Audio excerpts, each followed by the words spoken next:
Hello दोस्तों, स्वागत है जी सभी को आपके अपने YouTube channel success master by Anoop Sarkar पे। तो मेरे प्यारे भाई, आज के क्लास में हम लोग जो है वो बीपीएससी टीआरई 4.0 के लिए प्रैक्टिस सेट करने वाले हैं मैथ्स का, ठीक है ना। तो ये 15 क्वेश्चन का हमारा प्रैक्टिस सेट होगा और एक एक क्वेश्चन का जो बनाने का तरीका होगा, बनाने का अंदाज होगा, वो बिल्कुल अलग होगा, है ना। और मजा आएगा हर क्वेश्चन को करके। बस आपको वीडियो के लास्ट तक बने रहना है, ठीक है ना। और एक एक क्वेश्चन को ध्यान से आपको भी सोल्व करना है वीडियो को रोक करके, और उसके बाद अगर नहीं आता है तो हम भी सोल्व करेंगे। दूसरी बात है, ये प्रैक्टिस सेट बहुत ज्यादा इंपॉर्टेंट है आपके लिए, क्योंकि इसके अंदर जो भी हम सवाल लेकर के आ रहे हैं वो सबके सब एकदम टोटली एग्जाम ओरिएंटेड है। कहीं ऐसा ना हो कि एग्जाम में सीधा का सीधा छप जाए, ठीक है।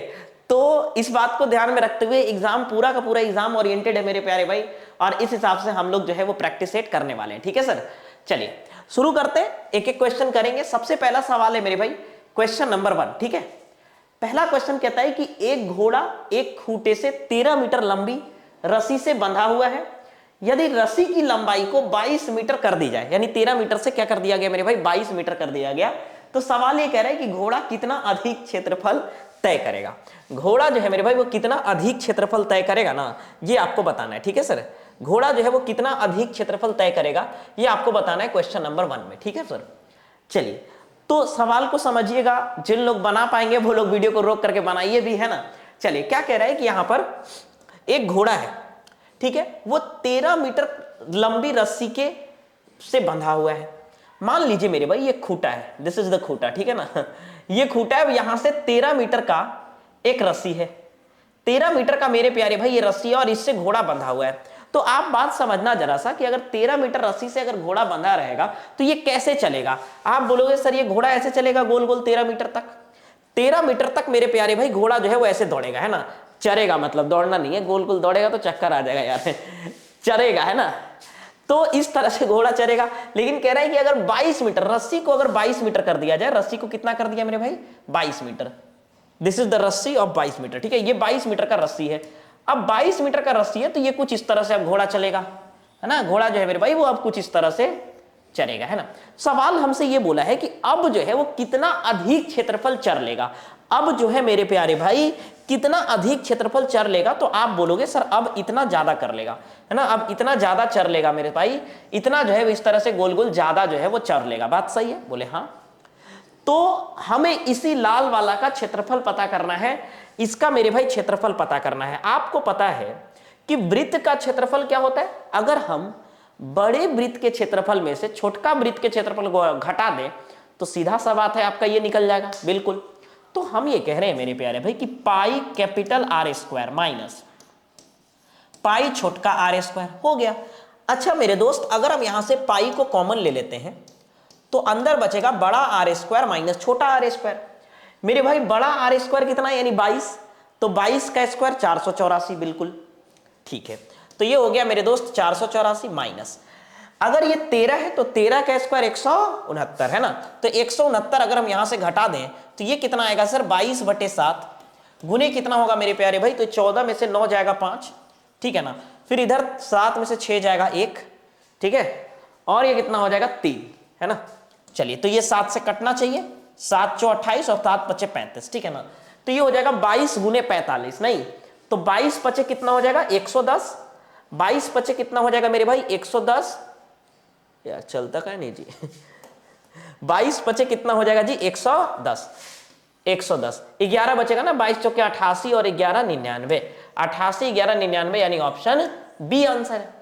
कितना आसान था, है ना। तो इस सवाल में कुछ भी नहीं था, दिखने से लग रहा था ये क्या घोड़ा दौड़ा रहे हैं, सवाल कैसे बनेगा सर। लेकिन बहुत आसान तरीके से बन गया, ठीक है ना। चलिए आगे बढ़ते हैं, आइएगा अगला सवाल को आप रोक करके बनाएंगे, एकदम गाड़ी को रोकिए और बनाना शुरू करिए अगला सवाल को, है ना। चलिए भाई बहुत बड़ा कर दिए हम सवाल, ठीक है। अगला क्वेश्चन क्या कहता है मेरे दोस्त, अगला क्वेश्चन क्या कहता है, इसको आप बनाइएगा। कह रहा है मेरे भाई कि P के किन मानों के लिए निम्न समीकरण के युग्म का अद्वितीय हल है, ठीक है ना। अद्वितीय हल, अगर दो समीकरण अगर दिया हो, रैखिक समीकरण, ये दूसरा सवाल है, दो रैखिक समीकरण अगर दिया हो, ठीक है ना, तो उनका अद्वितीय मान के लिए क्या होता है। जैसे मान लीजिए मेरे पास एक समीकरण है a1x plus b1y plus C1 बराबर 0। ठीक है दोस्त। दूसरा है मेरे प्यारे भाई A2x प्लस B2y, ठीक है, और प्लस C2 बराबर 0। ठीक है, तो यहां पर क्या है कि अगर दो समीकरण के हल अगर अद्वितीय हो जाए, है ना, अद्वितीय हो जाए, तो क्या होता है ऐसे केस में, A1 बटे A2 बराबर नहीं होता है जी B1 बटे B2 के, है ना। A1 बटे A2 मेरे प्यारे भाई बराबर नहीं होता है B1 बटे B2 के, है ना। ठीक है, A1 बटे A2 जो है मेरे भाई वो बराबर नहीं होता है B1 बटे B2 के, और ये होता है जी अद्वितीय हल। ये क्या होता है मेरे भाई, अद्वितीय हल, अद्वितीय हल। ठीक है, अगर हम ऐसा बोलें, बात को समझिएगा, अगर हम ऐसा बोल दें कि A1 बटे A2, ठीक है ना, बराबर B1 बटे B2 बराबर नहीं है C1 बटे C2 के, तो ऐसे केस में यहां पे कोई हल नहीं होता है ना, नो सॉल्यूशन का केस है ये। क्या है जी, नो सॉल्यूशन, यानी कोई हल नहीं है, नो सॉल्यूशन। ठीक है ना भाई। एक और केस इसी में बनता है कि A1 बटे A2, ठीक है ना, बराबर B1 बटे B2 बराबर C1 बटे C2 बराबर, तो ये केस क्या होता है, अब कितना बार बराबर, तो ये हो गया, और इसे कहते हैं हम लोग क्या कहते हैं इसको, संपाती। संपाती मतलब अनेक हल, नहीं, संपाती मतलब क्या हो जाएगा मेरे भाई, अनेक हल का केस है ये ना, अनेक हल का केस है। तो यहां पे ये तीन केस बनता है। सबसे पहला केस होता है कि अगर दो समीकरण दिया हो, रैखिक समीकरण, दो चर वाला रैखिक समीकरण, तो इन दो चर वाले रैखिक समीकरण के लिए अगर A1 बटे A2 B1 बटे B2 के बराबर नहीं होगा तो वो अद्वितीय हल होगा। अगर A1 बटे A2 बराबर B1 बटे B2 बराबर नहीं होगा C1 बटे C2 के, तो वो कोई भी हल नहीं होगा। अगर A1 बटे A2 बराबर B1 बटे B2 बराबर C1 बटे C2 होगा तो वो संपाती होगा, यानी उसके अनेक हल होंगे। ठीक है ना। तो देखिए, आपको जब ऐसे सवाल आता है तो उसमें यही तीन तरीके का पूछ सकता है, बाकी और तो कुछ आएगा नहीं। तो ये तीन तरीका में तीनों के तीनों मैं आपको बता दिया। अब हम आते हैं सवाल पर, है ना भाई, सवाल पर आते हैं। सवाल क्या कह रहा था कि 4/2 अद्वितीय हल की बात बोला है, तो ठीक है, हम अद्वितीय के हिसाब से बना लेते हैं 4/2। ठीक है भैया, बराबर नहीं होगा B1 बटे B2 यानी P/2। ठीक है सर, हाँ, तो ये 2 से 2 कट गया मेरे भाई, तो P का मान 4 नहीं होगा। बात समझिएगा, P का मान 4 नहीं होगा मेरे दोस्त। P का मान अगर 4 नहीं होगा तो हमसे तो बोला है कि क्या होगा, तो क्या होगा भाई, तो P का मान बस 4 नहीं होगा, 5 तो हो सकता है, 3 तो हो सकता है, तो इसका आंसर क्या होगा, उपयुक्त में से एक से अधिक। इस सवाल का आंसर क्या होगा मेरे भाई, डी होगा, है ना, उपयुक्त में से एक से अधिक होगा। ठीक है सर, उपयुक्त में से एक से क्या होगा, अधिक होगा। चलिए आगे बढ़ते हैं अगले सवाल की तरफ। ठीक है, नेक्स्ट अगला सवाल में आते हैं, यह है आपका सवाल नंबर 3। ठीक है भाई, सवाल नंबर 3। सवाल नंबर 3 को उड़ा देना है एकदम, बनाना नहीं है सर, उड़ा देना है सवाल को। ये कह रहा है 8 सेंटीमीटर त्रिज्या वाले एक गोले से 1 सेंटीमीटर त्रिज्या वाली कितनी गोलियां बनाई जाएंगी।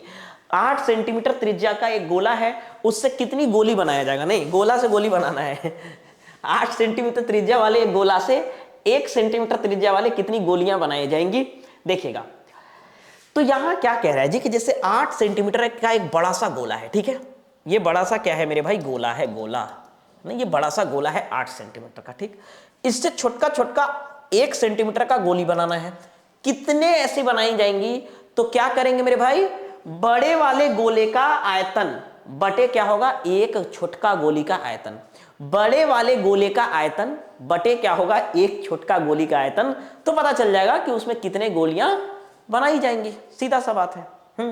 चलिए, तो हम ये कह रहे हैं कि बड़े वाले गोले का आयतन, अच्छा गोला का आयतन क्या होता है सबको पता है ना, गोला का आयतन क्या होता है सबको पता है ना, पता होना चाहिए, 4/3 पाई आर क्यूब, है ना, क्या होगा मेरे भाई, 4/3 पाई आर क्यूब। बात समझिएगा, जब हम बात करते हैं कि गोला का जो आयतन होता है वो 4/3 पाई आर क्यूब होता है, ठीक है ना भाई।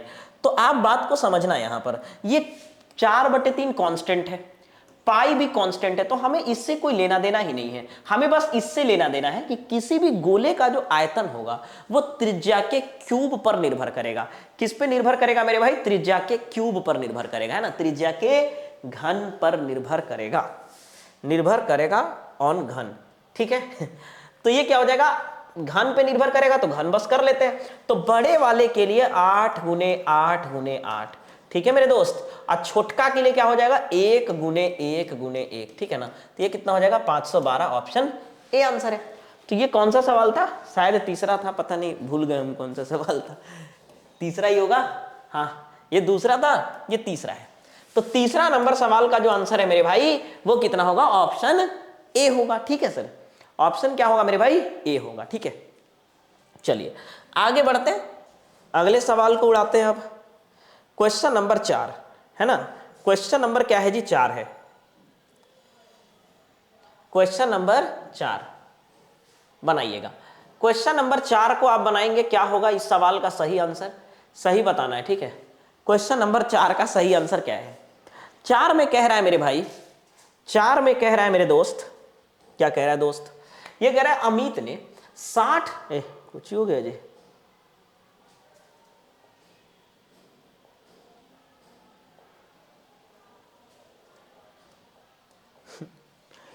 चलिए ये हो गया मेरा कौन सा था, तीसरा नंबर। चौथा नंबर सवाल है, गायब हो गया यार,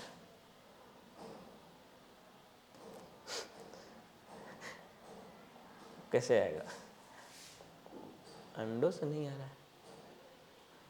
चलिए अगला करते हैं, यही था क्या, ये नहीं था यार, वो दूसरा सवाल था, भुला गया। आगे आते हैं अगले सवाल पे।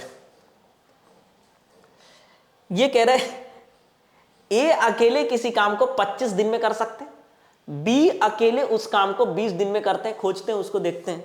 ये बी अकेले किसी काम को 20 दिन में कर सकता है ना, वे एक साथ 5 दिनों तक कार्य करता है तथा फिर ए जो है वो काम छोड़ करके चला जाता है। तो सवाल ये बोला है कि बचे हुए काम को बी कितने दिन में करेगा, बचे हुए काम को मेरे भाई बी कितने दिन में करेगा, सवाल आपसे ये पूछा है, ये पूछा है जी सवाल आपसे कि बचे हुए काम को कितने दिन में करेगा, ठीक है भाई। चलिए शुरू करते हैं। कह रहा है दोस्त कि ए किसी काम को 25 दिन में कर सकता है, बात समझना, ए जो है मेरे भाई वो किसी काम को कितने दिन में कर सकता है, आप बोलोगे सर 25 दिन में, ठीक है बिल्कुल। बी जो है वो अकेले काम करता तो 20 दिन लगता, ठीक है। बी अगर अकेले काम करता मेरे भाई तो 20 दिन में काम को पूरा कर लेता, ठीक है। बी अकेले काम करता तो 20 दिन में कर लेता।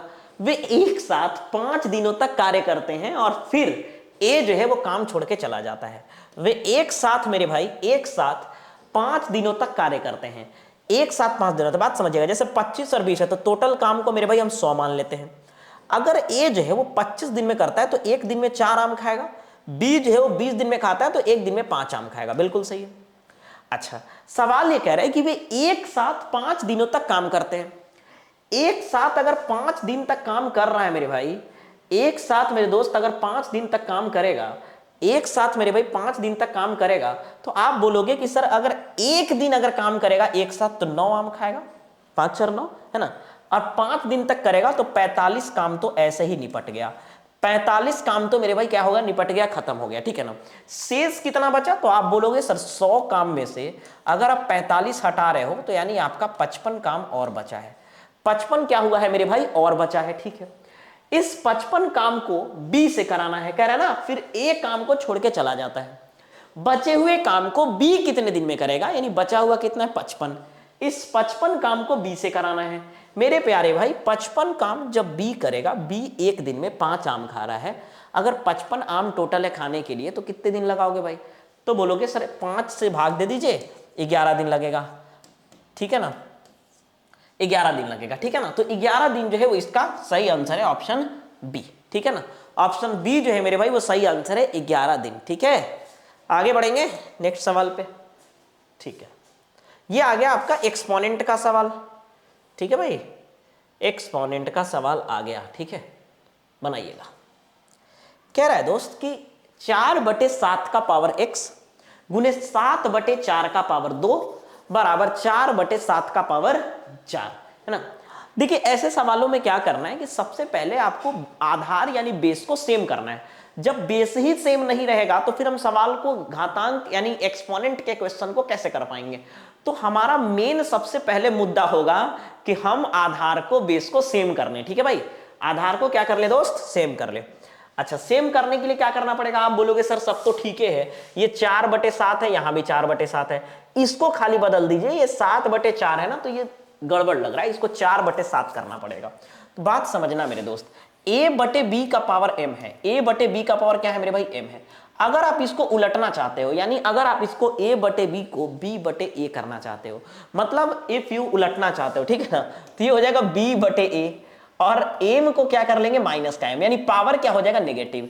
यदि आप उल्टोगे तो पावर क्या हो जाएगा मेरे भाई? नेगेटिव हो जाएगा। उलटने पे क्या हो जाएगा मेरे भाई? पावर क्या हो जाएगा? नेगेटिव। ठीक है ना दोस्त? चलिए, तो जब उलटने पे पावर अगर नेगेटिव होता है तो क्यों नहीं इसको भी हम उलट देते हैं? तो ये कितना हो रहा है? 4/7 का पावर x, बोले हाँ, है ना, गुने 4/7 का पावर 2, 2 नहीं माइनस का 2, क्योंकि उलट दिए ना, उलट दिए, बराबर कितना हो जाएगा? 4/7 का पावर 4। सो सिंपल, है ना। अब कितना हो गया? ये 4/7 है, 4/7 है, ठीक है। x और -2 इसको क्या करना है? जोड़ना है। क्यों? क्योंकि आधार सेम है। तो ये हो जाएगा 4/7 का पावर x माइनस का 2, ठीक है दोस्त, x माइनस का 2 बराबर कितना हो जाएगा? 4/7 का पावर 4, ठीक है। अब यहां 4/7, 4/7 तो आधार तो सेम है, तो एक्सपोनेंट को बराबर कर लेंगे मेरे प्यारे भाई, एक्सपोनेंट को क्या कर लेंगे जी? बराबर, ठीक है। तो x का मान कितना हो जाएगा? 6, x का मान कितना होगा मेरे दोस्त? 6 होगा, 6। और ये ऑप्शन बी में आपको 6 दिख रहा है, एकदम बड़ा बड़ा लिखा हुआ, ठीक है, ठीक है ना जी। ऑप्शन बी में जो है वो 6 दिख रहा है। आगे बढ़ते हैं, अगले सवाल की तरफ कूद जाएंगे सीधे। अगला सवाल बनाइएगा। देखिए, ये कह रहा है सवाल, क्या कह रहा है? ये कह रहा है मेरे भाई, एक तो बांस है ना, और ये बांस क्या है? बांस है, और क्या है फिर? तो ये कह रहा है एक बांस है जिसका 1/3 हिस्सा कीचड़ में है, 1/2 हिस्सा पानी में है, तथा बाकी के 7.5 मीटर जो है वो कहां है? पानी से बाहर है। तो कह रहा है बांस की कुल लंबाई कितनी है? कितना आसान है, हा? दुनिया में इससे आसान सवाल नहीं हो सकता, ठीक है। अब ये कह रहा है कि एक बांस का 1/3 हिस्सा। ऐसे सवालों को करने के लिए आपको कुछ नहीं करना है, बस बना देना है, ठीक है। कैसे बनाएंगे? तो नीचे 3 है, ध्यान से, नीचे कितना है मेरे भाई? 3 है। छोटा कैसे हो गया जी? हाँ, नीचे क्या है? 3, और यहां नीचे कितना है? 2, ठीक है ना। तो 3 और 2 आपको इसका गुणनफल ही मान लेना है कि कुल बांस की लंबाई 6 है। कुल बांस की लंबाई को हम क्या मान लिए मेरे प्यारे भाई? 6 मान लिए, है ना। कुल बांस की लंबाई को हमने क्या मान लिया? 6। कुल लंबाई जो है ना बांस का, वो कितना मान लिए सर? 6 मान लिए, 6, ठीक है। 6 का 1/3 हिस्सा, 1/3 हिस्सा का मतलब 2 हिस्सा, 1/3 का मतलब कितना हो गया? 2। तो 2 जो है वो कीचड़ में है, तो 2 हटा दीजिए, 2 कहां है? कीचड़ में, हटाइए, खत्म। फिर बोल रहा है 1/2 हिस्सा, 1/2 का मतलब 3, तो 3 भी हटाइए, ये कहां है? पानी में है, ठीक है। बचा कितना? बाकी, बाकी मतलब 3 2 5 है ना, तो बचा कितना? 1। तो एक का ही मान कितना है? 7.5 मीटर। एक का मान कितना है मेरे प्यारे भाई? 7.5 मीटर, जो कि पानी के बाहर है। कह रहा है बांस की कुल लंबाई कितनी है? बांस की कुल लंबाई कितना है मेरे भाई? 6। तो 6 का मान निकाल लो सीधा, 1 का मान 7.5, तो 6 का मान कितना हो जाएगा? 45, है ना। कितना हो जाएगा मेरे भाई? 45, है ना। कितना हो जाएगा? 45, ठीक है। चलिए आगे बढ़ते हैं, नेक्स्ट सवाल आइएगा, अगला सवाल बनाइएगा। ये सवाल बहुत आसान है, इसलिए आप एक बार थोड़ा ट्राई करिए, है ना। एक सवाल ये बहुत आसान है, एक बार कोशिश करिए कि इस सवाल का सही आंसर क्या है।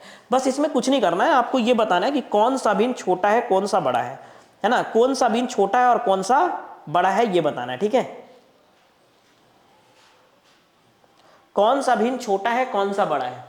ये कह रहा है सवाल कि 5/7, अच्छा छोटा नहीं केवल बड़ा पूछा है। कह रहा है मेरे भाई कि 5/7, 9/14, है ना, 16/21 और 29/42 में से सबसे बड़ा कौन है। सबसे बड़ा मेरे भाई कौन है, आपको यह बताना है, ठीक है सर। तो देखिएगा, ऐसे सवालों को सबसे बड़ा या सबसे छोटा भिन्न निकालने के लिए हम क्या करेंगे कि डिनोमिनेटर यानी हर को बराबर करना है। हर को क्या करना है मेरे भाई? बराबर। जैसे यहां मान लो मेरे भाई ये 7 है, 14 है, 21 है, 42 है। हम चाहते हैं कि सभी के हर को हम क्या कर दें, 84 कर दें। क्यों? क्योंकि 84 सबसे कटेगा, है ना, जो सबसे कटेगा उसी को पकड़ते हैं ना। ये 5/7 है, तो अगर हम इसको बोले 5/7 को बोले तो ये कितना आ रहा है, 84 अगर नीचे रहेगा तो 12 सते 84, है ना, तो 12 पचे 60, ठीक है ना। अच्छा 14 छक 84, ये तो 84 हो जा रहा है, 14 छक 84 तो 9 छक 54, इसका मान ऊपर वाला का 54 आया, ठीक है ना। ये 84 अगर करते हैं तो ये 21 चौके 84, 16 चौके 64, ठीक है। इसको करें तो 42 दूना 84, ठीक है ना, तो 29 दूना 58, ठीक है भाई। तो सबसे बड़ी भिन्न तो हमसे पूछा है ना, सबसे बड़ा कौन है बता दो भाई, सबसे बड़ा कौन है, तो 64 वाला है, नहीं, यानी 16/21, 16/21 जो है वो इस सवाल का सही आंसर है, ठीक है दोस्त। 16/21 जो है ना मेरे प्यारे भाई, वो इस सवाल का बहुत ही बेहतरीन और सही आंसर है। आगे बढ़ते हैं, चलिए इस सवाल को करिएगा, थोड़ा लंबा हो गया ज्यादा, ठीक है। ये क्वेश्चन कह रहा है जी, दिख रहा होगा, कह रहा है मेरे भाई सवाल में कि दो संख्याएं जो हैं वो 6:11 के अनुपात में है। यदि उनका महत्तम समापवर्तक 28 है तो इन दो संख्याओं का योग कितना है। इससे पिछले वाले भी प्रैक्टिस सेट के अंदर हम ये एक सवाल ऐसा कराए थे ना, एलसीएम एचसीएफ का, जिसमें हम आपको बताए थे कि अगर ऐसा भी जब भी सवाल है, फिर से बता रहे हैं कि ऐसा जब भी सवाल है तो आपको कुछ नहीं करना, जो रेशियो दिया है, जो अनुपात दिया है, आप उसी को संख्या मान लो। जो रेशियो दिया है ना मेरे भाई, आप उसी को क्या मान लो सर, संख्या मान लो। तो हम ये बोल रहे हैं कि 6 और 11 ही मेरा संख्या है, 6 और 11 ही क्या है मेरे प्यारे भाई, संख्या है, ठीक है ना। अब कह रहे हैं उनका महत्तम समापवर्त 28 है। अगर हम आपसे ये बोले कि 6 और 11 का महत्तम कितना है, तो बोलोगे 1, और 1 का मान कितना है जी, 28, बात खत्म। सवाल बोला योग कितना है, योग मतलब 11 6 17, 17 का मान निकालना है, खत्म।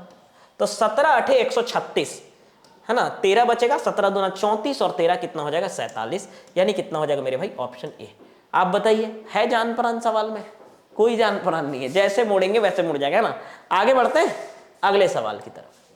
अगला मेरे दोस्त, अगला सवाल में क्या कह रहा है कि आपको मध्यानुपाती निकालना है।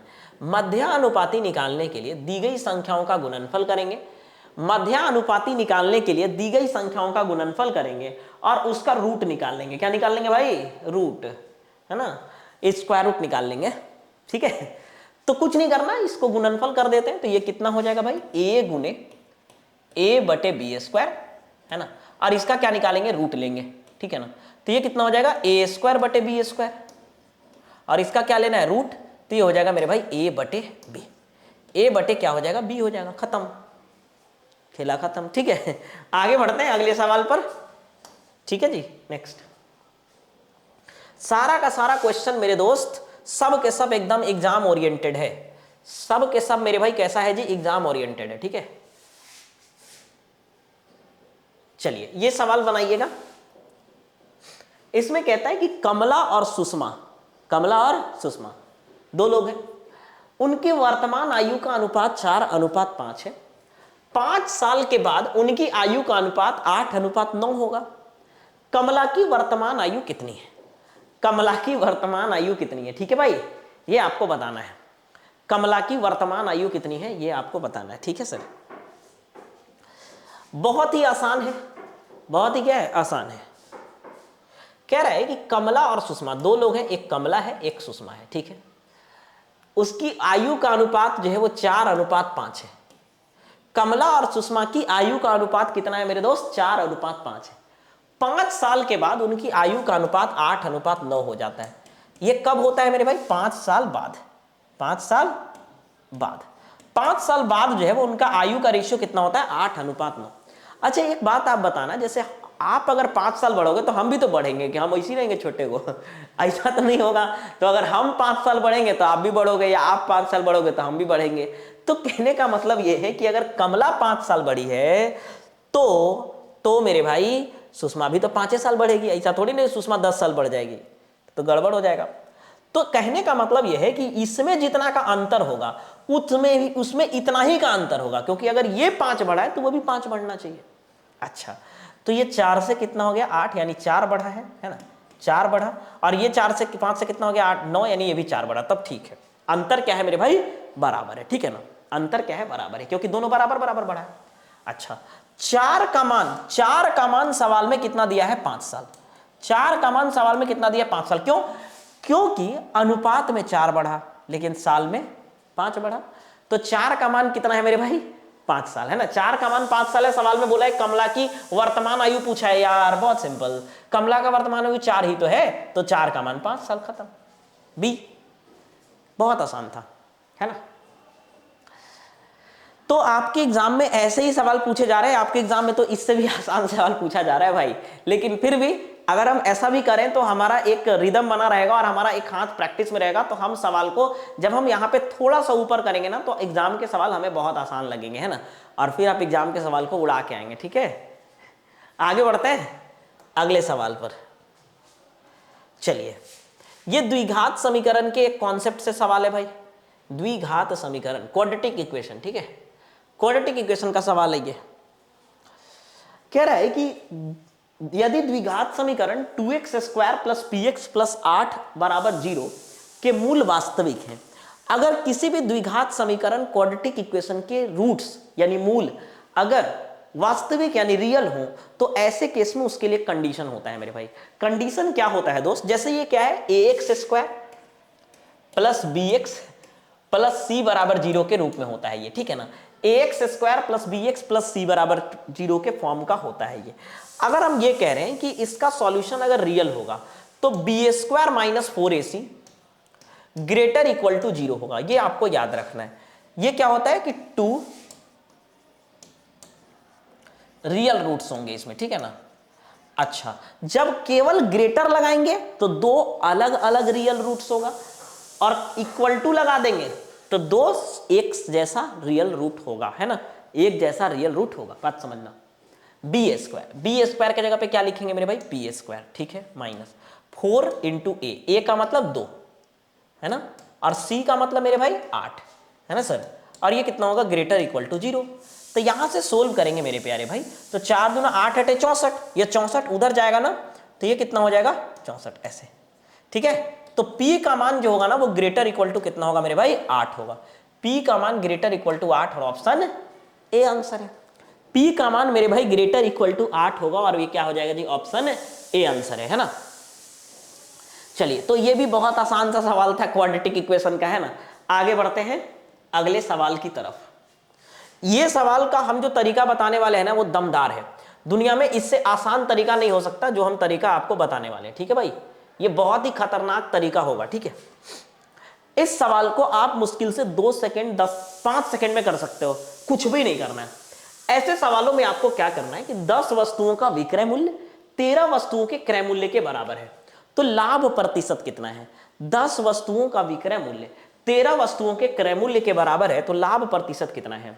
आपको यह देखना है कि जैसे 13 वस्तु का क्रय मूल्य, ऐसे सवाल में जहां क्रय मूल्य है उसको विक्रय मूल्य मान लेंगे। 13 वस्तु का क्रय मूल्य बोला है ना, तो 13 को विक्रय मूल्य मान लेंगे एसपी, ठीक है ना। 10 वस्तु का विक्रय मूल्य बोला है ना, तो 10 को सीपी मान लेंगे, उलट देना है बस, और कुछ नहीं करना, उलट देना है, उल्टा बोलना है। 10 वस्तु का विक्रय मूल्य बोला है तो हम 10 को क्रय मूल्य मान लिए, 13 वस्तु का क्रय मूल्य बोला है तो 13 को विक्रय मूल्य मान लिए, बस खत्म। ऐसा सवाल जब भी आएगा तो आपको उल्टा समझ के मान लेना है, ठीक है। कैसा समझ के, उल्टा। उल्टा का इंग्लिश क्या होगा पता है, वोमिटा। क्यों, क्योंकि उल्टी का होता है वोमिटिंग, तो हो जाएगा वोमिटा। 10 वस्तुओं का विक्रय मूल्य सीपी है और 13 वस्तुओं का क्रय मूल्य कितना है, यहाँ पे एसपी है ना। तो ये कह रहा है कि लाभ कितना है, सीधा सा लॉजिक है, 3 रुपए का लाभ है, कितना रुपए पे, 10 रुपए पे, गुने 100, तो कितना हो जाएगा 30%। ऑप्शन ए सही आंसर है।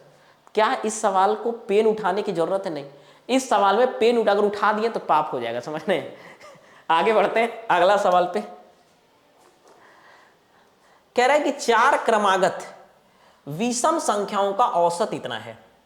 4 क्रमागत विषम संख्याओं का औसत कितना है जी, इतना है, कितना, इतना, अरे भाई इतना मतलब 58, ठीक है यार, बढ़ता है नहीं जी, हाँ अब हो गया। ये कह रहा है कि 4 क्रमागत विषम संख्याओं का औसत 58 है। सवाल बोला है सबसे छोटी संख्या कौन है। औसत हमेशा बीचों बीच होता है, बात समझिएगा। औसत यहां पर क्या है जी, 58। 4 क्रमागत विषम है तो अगला भी कुछ होगा, अगला भी कुछ होगा, है ना। 2 3 4। बोले ये तो 5 हो गया सर। नहीं भाई 5 नहीं हुआ है, देखना ये जो है ना 4 क्रमागत है। तो अच्छा ये विषम तो नहीं है, ये तो सम है। तो इसके बाद वाला विषम क्या होगा? 59। और इसके पहले वाला विषम क्या होगा? आप बोलोगे 57, है ना। तो इसके पहले वाला विषम क्या होगा? 55। इसके बाद वाला विषम क्या होगा? 61, है ना। तो हम ये कहना चाह रहे हैं कि अगर ये 4 संख्या विषम है, जिसमें से 1 2 3 4, ये 4 संख्या विषम है क्रमागत, इन्हीं का जब हम औसत निकालेंगे तो औसत हमेशा बीचों बीच होता है। ये औसत आया है जो कि इन दोनों के बीच में है। इन दोनों को क्या है मेरे भाई? बीच में। ये खुद विषम संख्या नहीं है, ये तो सम संख्या है, लेकिन इनका औसत जो है 58 है। क्यों? क्योंकि ये दोनों के बीच का जब आप औसत निकालेंगे तो कितना आ जाएगा? 58। सबसे छोटका बोला था तो सबसे छोटका हो जाएगा 55, सबसे बड़का बोलता तो हो जाता 61। तो यहां पर 55 जो है वो सबसे सही आंसर है। सबसे सही क्या? सही आंसर है। ठीक है, आगे बढ़ते हैं। अगले सवाल को उठा के पटक देंगे, है ना। ये सवाल आगे आते हैं। ये सवाल पे कुछ भी नहीं है, इस सवाल में कच्ची कता है जी। सबसे छोटी भाज्य और सबसे छोटी अभाज्य, सबसे छोटी भाज्य और सबसे छोटी अभाज्य। ठीक है, कह रहा है कि सबसे छोटा भाज्य संख्या और सबसे छोटी अभाज्य संख्या का आपको क्या बताना है? महत्तम बताना है। सबसे छोटी अगर हम भाज्य संख्या की बात करें, भाज्य माने कंपोजिट नंबर, नहीं जो एक से कटे, अपने आप से कटे और किसी और से भी कट जाए, नहीं जो एक से कटे, अपने आप से कटे और किसी और से भी कट जाए, जिसका कोई और भी काट देगा वही क्या होता है? भाज्य संख्या। और जिसका कोई नहीं काटता है, खाली अपने से कटता है, तो वो क्या होता है? अभाज्य संख्या। नहीं तो सबसे छोटी भाज्य संख्या कितना होता है? आप बोलोगे 4 होता है सर, 4, है ना। सबसे छोटी अभाज्य संख्या कितना बोलोगे? 2 होता है। भैया महत्तम निकालना था तो 2 होगा, है ना। 4 और 2 का महत्तम कितना होगा? 2 होगा। कितना आसान है सवाल है, बताइए कितना होगा? 2। ठीक है, तो ये हो गया आपका। तो ये हमारा प्रैक्टिस सेट खत्म होता है 15 सवालों का, जिसमें से एक सवाल मेरा भुला गया था बीच में, पता नहीं कहाँ चला गया ठीक है, कोई नहीं। बाकी हम नेक्स्ट क्लास में नेक्स्ट प्रैक्टिस सेट के साथ मिलेंगे मेरे भाई। ठीक है, आप डेली ऐसे ही देखते रहिए, वीडियो को लाइक शेयर और सब्सक्राइब करिए। बाकी मिलेंगे नेक्स्ट क्लास में। Thank you, bye bye.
Nice.